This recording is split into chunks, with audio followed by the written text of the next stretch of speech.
BBC gahuza miryango ivugira Nairobi kuri metro 19 na 31 ku mirongo FM yaga binini no kuri internet kuri BBC gahuza akaburungu.com.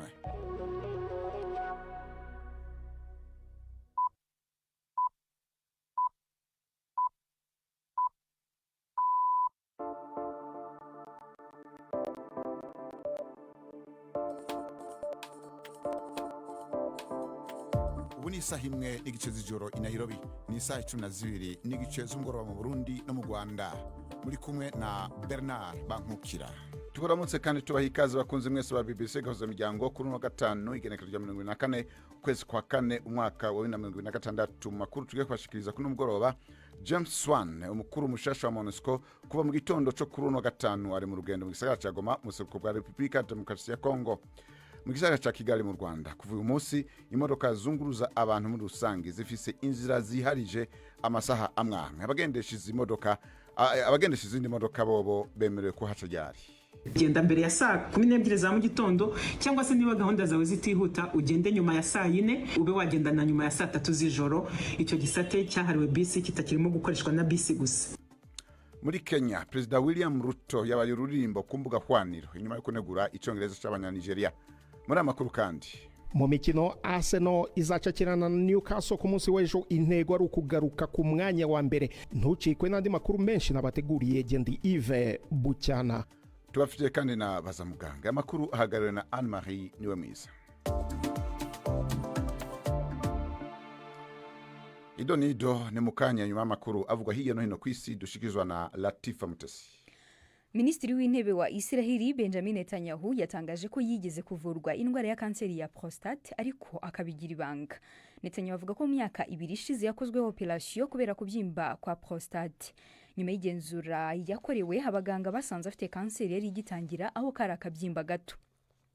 Nyuma yo kubagwa no kuvurwa hakoreshejwe imirasire igamije kwica cyangwa guhagarika gukura k'uturemangingo twa kanseri ibizwi nka radiotherapy, uyu mugabo w'imyaka 76 yavuze ko abaganga bamaze kumuha ikizere cy'uko yakize neza. Yongeyeho ko yatinze gutangaza raporo y'ubuzima ya buri mwaka h'amezi 2 kugira ngo adahirane urwitwazo rwo kuyikoresha mu bikorwa bya propaganda. Umuryango wahoze ari perezida wa Zambia Edgar Lungu washinje ubutegetsi bwo mu murwa mukuru Lusaka hamwe na polisi yo muri Afrika y'Epfo gufata umurambo we mu buryo butemewe n'amategeko no kuwukoraho isuzuma batabyemerewe. Umuvugizi w'umuryango yavuze ko umurambo wakuwe mu buruhukiro i Johannesburg ujyanwa i Pretoria ashingiye ku cyemezo cy'urukiko cyavugaga ko cyemeraga gusa kuwusubiza muri Zambia aho kuwukoraho isuzuma rya gihanga. Kwa kane urukiko rwahagaritse gahunda yo gusubiza umurambo muri Zambia bituma n'imyiteguro yo kumushyingura mu cyubahiro ya leta ihagarara. Ibi byabaye nyuma y'uko umuryango utari warubahirije igihe ntarengwa cyo kujuririra icyemezo cy'uko agomba gushyingurwa i Lusaka. Umuryango we urifuza ko habaho umuhango wo kumushyingura mu buryo bwihariye kandi ugashimangira ko perezida wamusimbuye Hakainde Hichilema atagomba kuwitabira. Iyi ni BBC.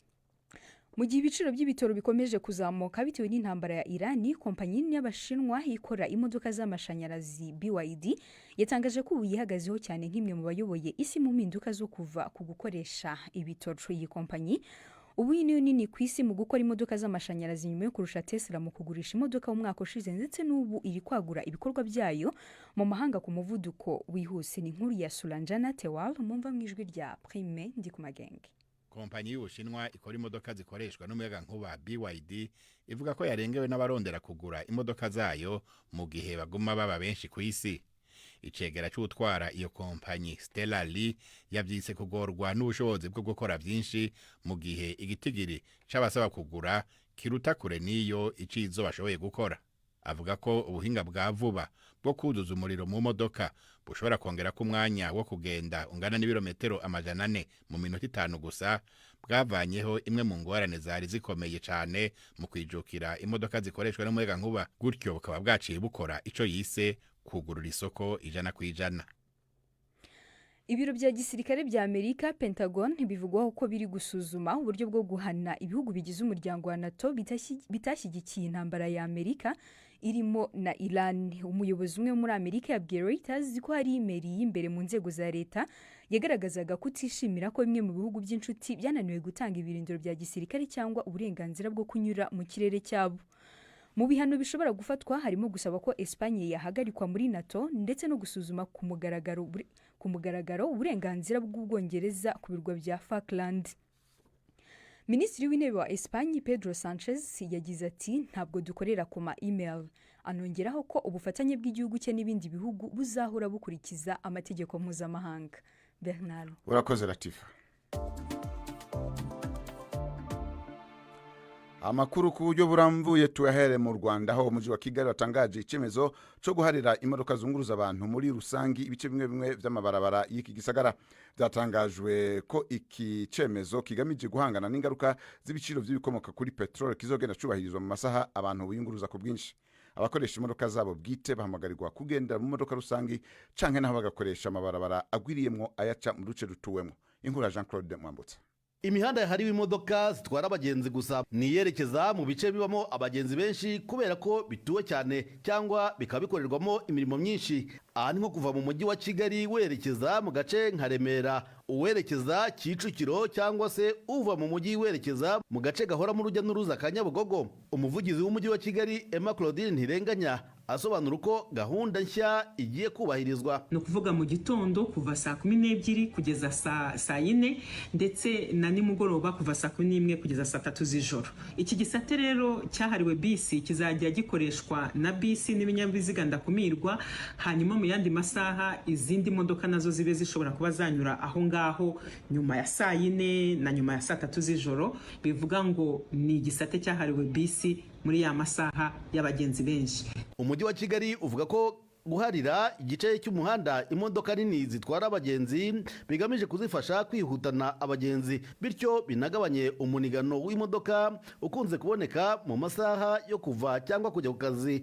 Mu buryo bweruye umujyi wa Kigali uvuga ko yifuza ko abantu benshi bareka imodoka zabo bagakora ingendo zabo mu buryo bwa rusange. Ibi ngo byatuma bisi zirushaho kwihutisha abo zitwaye. Abagikeneye imodoka zabo se bo baraza kubyitwaramo gute? Genda mbere ya saa 12 za mu gitondo cyangwa se niba gahunda zawe zitihuta ugende nyuma ya saa 4 ube wagenda na nyuma ya saa 3 z'ijoro. Icyo gisate cyahariwe bisi kitakirimo gukoreshwa na bisi gusa. Ufite gahunda zihuta ugomba kugenda muri ya masaha. Uramutse uri kuva i Nyamirambo uza mu mujyi ushobora guca muri ya mihanda yo mu Gitega, ntugombe guca muri ya mihanda bisi igomba kunyuramo. Uramutse uva hano mu mujyi ujya Kicukiro centre ushobora kunyura hariya mu Kiyovu ukambuka Igikondo ugakomeza ukaba wagira Kicukiro centre udahuye n'iriya mihanda minini ya bisi. Leta y'u Rwanda irahamagarira abantu kwitwara nk'abari mu bihe bidasanzwe. Mu bindi byemezo bikomeye bimaze gufatwa hari uko ibigo bya leta bigiye kugura imodoka bitegetswe gutekereza no kuzikoresha amashanyarazi. Ibaruwa itanga amabwiriza isaba ko nibura 30% by'imodoka zitumizwa zaba zikoresha amashanyarazi. Jean-Claude Mwambutsa, BBC Gahuza Miryango, i Kigali. Urakoze Jean-Claude Mwambutsa. Mu Rwanda bamwe mu bakinyi bakukurutse bavuga ko nyuma yo kubaka amazina mu gihe babagikina hihishije ukuri kubabaza iyo bamaze gukukuruka canke gucura igihe. Bavuga ko urugamba gukorondera uko bibeshaho ruba rutanguye. Ibi ngo bitegwa hanini nuko atanteguro y'imigwi yabo ifise ko ategekaniriza kazoza. Ive Bucana twinjiza mu buzima bw'abakinyi nyuma yo gukukuruka. Hanga turimo gukina na Mali, uyu mufashe ni Seydou Keita ukinaga muri Barcelona. Fabrice Twagizimana yakiriye ikipe y'igihugu Amavubi na Police FC imyaka isaga 10, ariko imvune imushyira mu kiruhuko cy'izabukuru imburagihe. Ibyo yari yarubatse agikina birayoyoka. Mara kuvunika aho nashatse bavuze yuko batakinyumvamo. Mbese bya bintu nabonaga byatumaga nyine bamfata uko ndi byaragabanyutse, ariko mvunikiye icitse gufa abona yuko nyine ntagishoboye kuba n'abana n'umwana wabo, niko kunshyira hanze gutyo.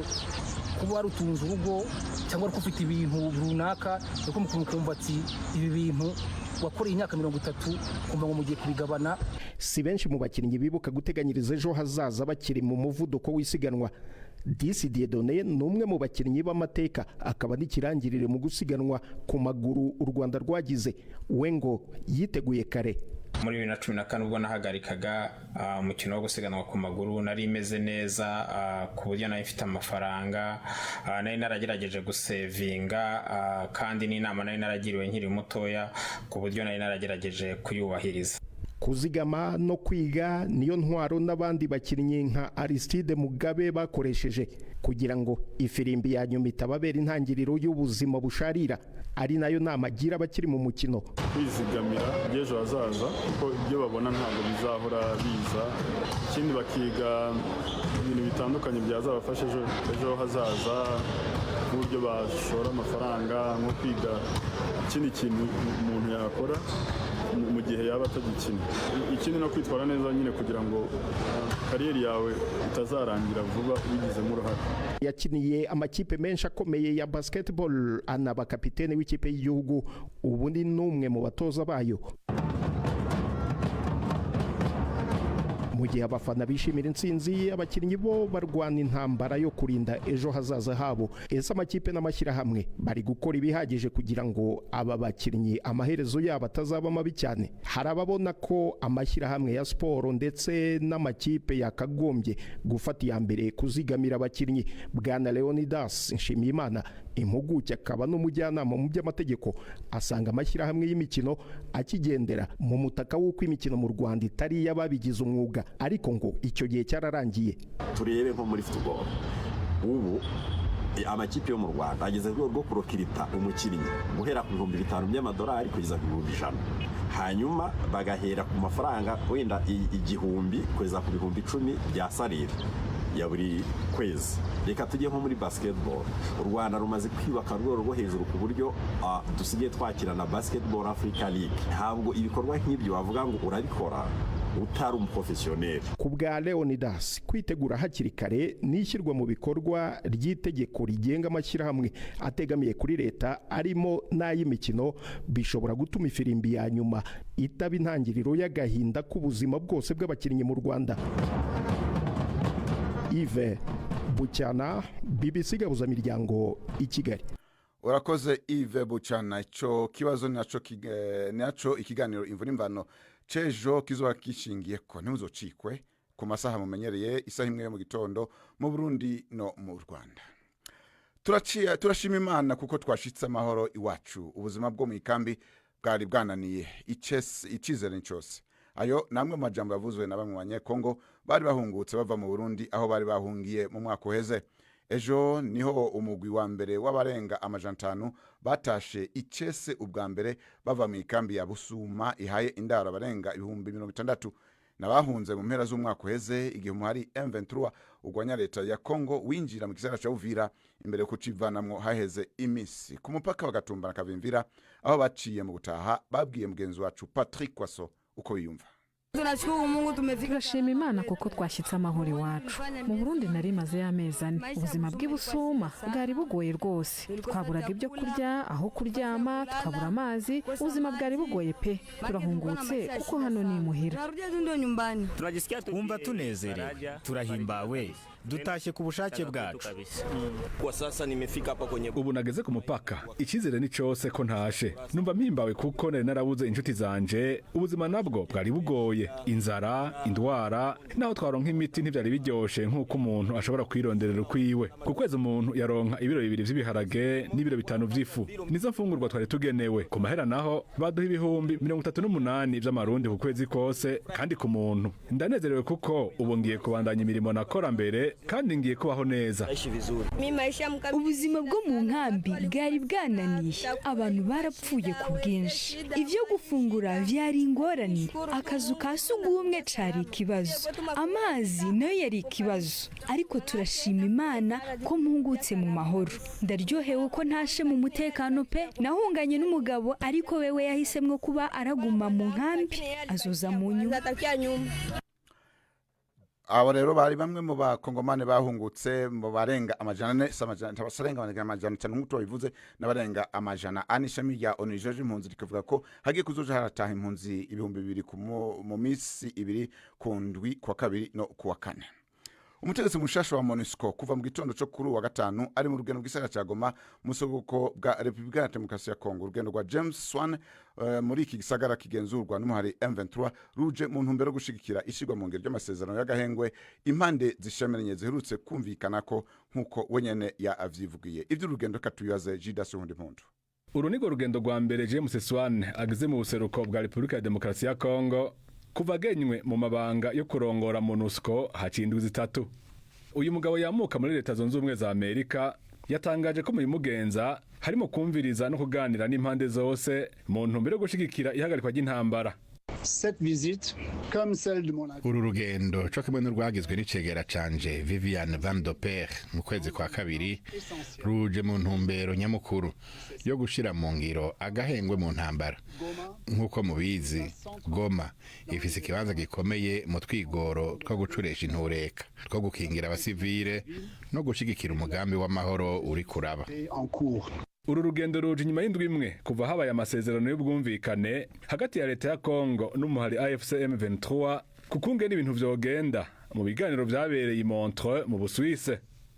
James Swan yibutsa ko hari byinshi impande zompi zisabwa kugira agahengwe karame.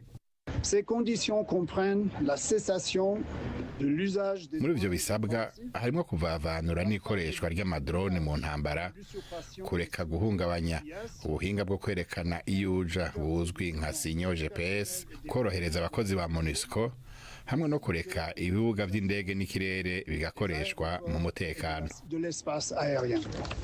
Ibitegekanijwe ko James Swan abonana n'imigwi itandukanye harimo abakozi ba MONUSCO, abagize umuguje wo gukurikirana ishirwa mu ngiro ry'agahengwe hamwe n'abategetsi ba AFC M23. Uru rugendo yarutanguye mu ntango z'indwi aho yabanje kugendera Beni, akarere leta ya Kongo yimuriyemo ubutegetsi bw'intara inyuma y'ifatwa ry'igisagara ca Goma. Urakoze Gildas. Muri Kenya hafa abana ijana bamenyekanye ko bavyawe n'abasirikare bari mu kigo c'ingabo z'Ubwongereza kiri muri ico gihugu. Benshi bakuze batazi basababo bahavuye bagenda ntibabe bakigaruka. Itozo ya BBC World Service irakurikirana umugambi mushasha udasanzwe ukoresha amakuru atangwa n'ibipimo ntanga kamere canke ADN yegeranywa n'amashirahamwe yigenga mu ntumbero kumenya abo bagabo no kubashikana muri sentare nkuru iburanisha imanza ry'imiryango mu Bwongereza ku ncuro ya mbere. Inkuru ya Ivan Davidovich dushikizwa na Seyake mwawe nayo. Rero mwabantu mwe mwari mumaze igihe murindiriye n'igishika. Ndabona ko abana nabo barindiriye n'igishika. Ni mu kwezi kwa 12 mu 2024. Umugwi w'abagore bakoraniye mu cumba kiri nyuma yahadandarizwa icayi mu gisagara citwa Nanyuki muri Kenya. Umwe wese afise umwana bivuga ko yavyawe n'abasirikare b'Abongereza. Bavuga ko ubu bananiwe kubafasha. Tuzogerageza uko dushoboye, tuzokoresha uburyo bwose dufise, tuzobajana mu butungane uko dushoboye kose. Bari ngaha kugira babonane n'umugwi w'abashingwa manza n'umuhinga mu vy'inkomoko, bariko bararondera abashaka gukorana no mugambi ku bushake ushobora guhindura ubuzima bwabo. Sinobemerera ko tuzobatora, nshobora kubemerera gusa ko tuzobikorana inguvu nyinshi cyane. Umushingwa manza James Neto nabo bakorana bari ngaha ukwegeranya ibipimo vya ADN hanyuma babikoreshe mu kurondera ibisekuru mu gutohoza abavyeyi b'abasirikare batazi iyo bari. Urabona akagati gato gafite agapamba ku mpera ngiye kugagushyira mu kanwa. Okay? Aha niho nasanze Kathy w'imyaka 18. Sinkunze kubona ibitotsi, mbangaramye ndeba igisenge nibaza nti iyaba yarakira ahangaha ubu nibwo buzima nabaye ndimo, ibi byari kuba byarabaye, mba ndi umuntu unezerewe. Yemeza ko se wiwe yari umusirikare w'Umwongereza, biciye muri uyu mugambi yizeye kumutora. Nyina wiwe Maggie yari yubakanye na se, ariko Kathy ageze ku mezi indwi yaciye anyika. Bamaze imyaka n'iyindi bariko baramurondera. Kathy amurungikira ubutumwa kuri Facebook, ntiyigeze aronka inyishu. Abakora muri uwo mugambi basubiye mu Bwongereza, izo ADN zace zishirwa mu bubiko bw'izindi. Bamaze gutora izisa, abashingwa manza baciye baraba ingene bagenda bashamika gushika hamwe hamwe batore base. mu nyuma James yafashe mu minwe ikibazo ca Kathy cyo kimwe n'ibindi abijana muri sentare y'umuryango mu Bwongereza. Nta bintu nk'ibi byari byigeze bikorwa aho imanza zo kuri uru rwego zumviririzwa icarimwe. Ico zose zihuriyeko nuko ziraba abasirikare b'Abongereza. Vyabaye ibihe vyiza muri sentare, sivyo? Ndanezerewe mu kibanza c'aba bana. Sentare yaremeje se uwa Kathy, bisigura ko agiye kongerwa ku rupapuro rwiwe rw'amavuka aniyandikishe nk'umwongereza. Ku bagore bafise abana bari munsi y'imyaka 18 bashobora ubu gusaba ibirezo by'abana babo. Inyuma y'imyaka 19 se wa Kathy Phil yaciye amurondera byihuta. Yambwiye ko byatanguye igihe telefone yiwe yibwa acabura amanimero yiwe yose. Avuga ko atigeze abona ubutumwa na bumwe bwa Kathy na Maggie. Rero ngo amaze kuva mu gisirikare ubuzima bwiwe bwarahungabanye. Sinari meze neza kubera ko nari mvuye mu bihe bibi bikomeye by'ubuzima bwanje. Ni nkuko n'abamwibarabara byarangendeye cyane. Byabaye ngombwa ko nja mu kigo kivura indwara zo mu mutwe. Bace banshira ku miti kuko sinatora itiro. Rimwe nasa no kugwana n'ubuzima. Fi yambwiye ko kuvugana n'umushingwamanza James Neto byamubereye ibitangaza. Sinzopfa nisubije umwanya watakaye naramubuze, ariko ico nshoboye gukora ni ugukora iziza byose nshoboye. Imanza 200 nizo zimaze gushikanwa muri sentare, izindi nyinshi zikaba zimirije. Urakoze Syriac, ubu naho dusubire duhikaze Yves Bucana mu makuru nkino. Mwereho neza mwese bakunze imikino kuri BBC. Mpere mu Rwanda mu mukino wa volleyball, imikino y'igikombe cya Afrika cy'amakipe yabaye ya mbere iwayo. Ku munsi wa mbere w'imikino amakipe yo mu Rwanda APR Volleyball Club yatsinze Black Rhinos yo muri Zimbabwe 7-3 ku busa. Ku munsi w'ejo Police yatsinze Prison yo muri Tanzania 7-3 ku busa, naho Reg itsindwa na PAD yo muri Cameroon 7-3 ku busa. Naho ikipe ya Kepler University Volleyball Club itsinda AS Ingis yo muri Cote d'Ivoire 7-3 ku busa. Rukinzo y'i Burundi yatsinzwe na Kaliba yo muri Ghana 3-2. Imikino iteganyijwe uyu munsi, Rukinzo iri gukina na Reg, Police irahura na FUS yo muri Maroc, Kepler ikine na Sport S yo muri Uganda, naho APR Volleyball Club ikine na Little team yo mu gihugu cya Cameroon. Mu Bwongereza mu mpera z'icyumweru hateganyijwe imikino ya kimwe cya kabiri igikombe cya FA. Amaso yose ari kuri stade ya Wembley, hateganyijwe iyo mikino ya kimwe cya kabiri kirangiza Manchester City ihangana na Southampton, naho Leeds United igacakirana na Chelsea. Benjamin niyo kwizerwa. Umutoza wa Manchester City Pep Guardiola avuga ko ashobora guhinduranya abakinnyi, ariko akavuga ko kubagenera iminota ingana bitewe n'uburemere bw'umukino ari ryo hurizo rikomeye. Pep yagize ati: umukino duheruka gukina na Arsenal wadusabye imbaraga nyinshi n'imyitwarire idasanzwe, kandi ni ibintu bisanzwe. Yavuze ko abakinnyi bari bananiwe cyane, ndetse ko bakoze urugendo rurerure rwa gari ya moshi bava ku mwiherero wabo bajya kuri hoteli ndetse no ku kibuga cya Wembley. Uyu mutoza kandi yatanze n'amakuru mashya ku buzima bwa Rodri. Yagize ati: ameze neza ariko ntabwo dushaka kumushyira mu kaga. Sinzi niba azaba ameze neza ku mukino wa Everton, ariko ntidushaka rwose kumukinisha kuko aramutse avunitse twamubura mu mikino 5 isigaye. Rodri ni umukinnyi w'ingenzi cyane. Undi mukino wa kimwe cya kabiri kirangiza w'igikombe cya FA uteganijwe ku cyumweru, aho Chelsea izahura na Leeds United. Umutoza w'agateganyo wa Chelsea Colin McFan yemeje ko Estavao atazagaragara mu mikino isigaye ya shampiyona, ndetse n'amahirwe yo gukina igikombe cy'isi akaba ari make. Bitandukanye nawe, Cole Palmer na Joao Pedro batangiye imyitozo, hakaba hari icyizere ko bashobora kugaragara mu mikino ya nyuma. Urakoze cyane Benjamin. Mu mpera z'icyumweru kandi mu Bwongereza hateganyijwe imikino ya shampiyona ya English Premier League. Hasigaye imikino 5 gusa ngo shampiyona y'Ubwongereza irangire. Manchester City na Arsenal zitandukanyijwe gusa n'umubare w'ibitego. Arsenal irasubira ku mwanya wa mbere n'itsinda Newcastle United ku mukino ku munsi w'ejo. Ayo niyo y'imikino nabateguriye Gendi Yves Bucyana. BBC gahuza bijyango muri Afrika no kwisi yose.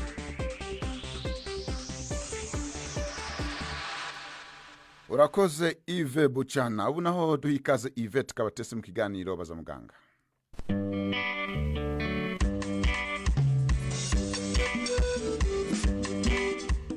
mwiriweho neza. Insuline ni umwe mu misemburo y'ingenzi mu mubiri wa muntu, ariko iyo wahungabanye ngo niho kenshi uhurira n'indwara ya diabete. Turabisobanurirwa birambuye na muganga Jean Baptiste Bangamwabo uvura indwara z'umubiri by'umwihariko izifata imisemburo ndetse na diabete mu bitaro bya kaminuza bya Kigali. Insuline ni umwe mu misemburo myinshi wa mu mubiri w'umuntu, ukaba uzwiho gufasha umubiri mu gukoresha isukari zigenda zituruka mu bintu bitandukanye, yaba ibyo turya, ibyo tunywa, bityo uwo musemburo ugafasha umubiri gushyira kuri gahunda igipimo cy'isukari cyagenwe kuba mu mubiri w'umuntu. Ntiwavuga umusemburo wa insuline utabuze imwe mu nyama ziba mu mubiri w'umuntu by'umwihariko mu gice cyo mu nda yitwa impindura, mu zindi ndimi z'amahanga bita pancreas, niyo ifite mu nshingano gukora uwo musemburo witwa insuline. Iyo ubuze mu mubiri w'umuntu biganisha ku bintu bitandukanye, harimo by'umwihariko kuba wagira ibyago byo kurwara diabete. Mu by'ukuri bihurira hehe insuline na diabete? Umusemburo wa insuline ufasha umubiri gukoresha isukari neza. Isukari buriya mu miterere yayo ku mubiri w'umuntu niyo soko y'imbaraga ku mubiri w'umuntu kugira ngo ushobore gukora neza isukari. Iyo sukari rero ushobora kuyigira ariko umubiri ntuyikoreshe kubera wa musemburo wa insuline udahari, cyangwa se uhari ariko ukaba udahagije ugereranyije n'umusemburo wa insuline umubiri wari ukeneye gukoresha. Uriya musemburo wa insuline rero ukoreshwa nko gufasha isukari kwinjira mu tunyangingo aho ya sukari yagomba gukoreshwa cyangwa se kubibitswe. Buriya iyo tumaze gufata isukari mu bintu bigiye bitandukanye biduha ari byo kurya, ibyo kunywa, hari iyo umubiri ujya gukoresha, ariko hari n'iyo umubiri udakeneye uwo mwanya ijya kubikwa ahantu mu nyama yindi yitwa umwijima. Ariko nyine ku mpamvu zigiye zitandukanye umuntu ashobora kubura uwo musemburo, nibyo biba byatera diabete cyangwa ya ndwara y'isukari tuzi ku izina ryo kuvuga ngo diabete yo mu bwoko bwa mbere. Buri uriya muntu mu buzima bwe kugira ngo azabone umusemburo wa insuline wo kujya gufasha umubiri gukoresha isukari, nuko abazagomba kuzabona wa musemburo wa insuline uturutse hanze y'umubiri, bityo ukazaza ari nk'umuti kuko umubiri we ntufite ubwo bushobozi bwo gukora insuline. Hari undi impindura cyangwa pancreas ikaba ishobora gukora umusemburo wa insuline, ariko ku mpamvu zigiye zitandukanye ugasanga ya insuline ku miterere y'umubiri we aho yagombye kujya gufasha umubiri kugira ngo ya sukari yinjire aho igomba kubibitswa igihe idakoreshwa cyangwa ya indi ihita ikoreshwa, ugasanga hari ahantu hirya hatakira neza iyi insuline ntishobore kuhakoreshwa kugira ngo ikore akazi kayo, bityo hagasabwa izindi mbaraga cyangwa ubundi bufasha bwo kugira ngo wongere kugabanya ya resistance cyangwa kwa kunanirwa gukoreshwa kwa insuline, wakoresha imiti, wakoresha ibindi byo kurya bigiye bitandukanye, ariko by'umwihariko na siporo kugira ngo ya resistance igabanyuke. Hama Dr. iyo noneho insuline yahungabanye iri nke cyangwa se ari nyinshi mu mubiri wananiwe kuyikoresha, hari ibimenyetso byihariye ku buryo umuntu yakanguka ubwonko akavuga ati reka nihutire kwa muganga? Amambere indwara zigaragaza ibimenyetso bishobora kuba bisa, niyo mpamvu hakorwa ibyo bizami. Icyo gihe rero ni uwuhe murwayi uzajya uvuga uti mu byo nihutira kure harimo na diabete? Ni wa murwayi akenshi uzajya agira kunyoterwa cyane, kugira inyota ikabije, nicyo nshaka kuvuga. Kandi uko agira inyota ikabije niko ananywa cyane, uko anywa cyane niko ashaka kujya kwihagarika cyangwa gusoba cyane. Rimwe na rimwe ntibigarukire naho ngaho, ugasanga ari wa wundi urakenera kuba yarya cyane ukagira inzara ikabije. Nubwo hari bake bandi ushobora kuzasanga kugira inzara ikabije ahubwo akaba yagabanyuka, ariko abenshi inzara ikabije. Kandi uko arya cyane nanone bitewe n'ubwoko bwa diabete hakaba uzasanga birangira n'ibiro abitakaza, nubwo nanone hari abo tuzasanga bo bafite ibiro byinshi. Noneho hakwiyongeraho ko mu biganiro mwagiranye usanga no mu muryango we hari abantu bagize bagira diabete, cyane cyane diabete yandi nise yo mu bwoko bwa kabiri. Noneho ku bijyanye n'uko insuline yaba yabaye nyinshi, wabwirwa n'iki? Ni cya gihe umurwayi uzabona aracika intege, arahondobera, kandi bigenda byiyongera ku buryo byanagiza naho atubwenge ndetse akaba yajya no muri koma. Ariyo mpamvu wa muntu wamenyekanye ko ashobora kugira icyo kibazo akaba yajya ku miti, ni kugabanya isukari, birumvikana ni insuline turimo kuvuga, cyangwa ibyongera insuline gukora neza, bityo ni isukari ikaba irimo kugabanyuka cyane. Muganga Jean Bosco Bangamwabo wadusobanuriraga ku musemburo wa insuline ndetse naho uhurira n'uburwayi bwa diabete. Iki kikaba cyari igice cya mbere, naho gutaha muramuke neza. urakoze Yvette kuri kino kiganiro. Ni na hano rero turangirije amakuru yacu yo kuri uno munsi wa gatanu, yarahagarariwe na Anne Marie niwe mwiza. Twese ko mushobora gusoma n'andi makuru atandukanye ku rubuga ngurukanabumenyi rwa BBC gahuza miryango ari rwo bbc.com agakoni gahuza. muhinga bw'ivyuma yari Sharon Jiruto kwizo nyabo bose hamwe nabo bose rero bafashe kugira ngo amakuru abashikire Bernard Bankukira nkaba ndabashimiye mugire umugoroba mwiza canke igitondo ciza canke umunsi mwiza bivanye naho muherereye mu mpande zitandukanye z'isi.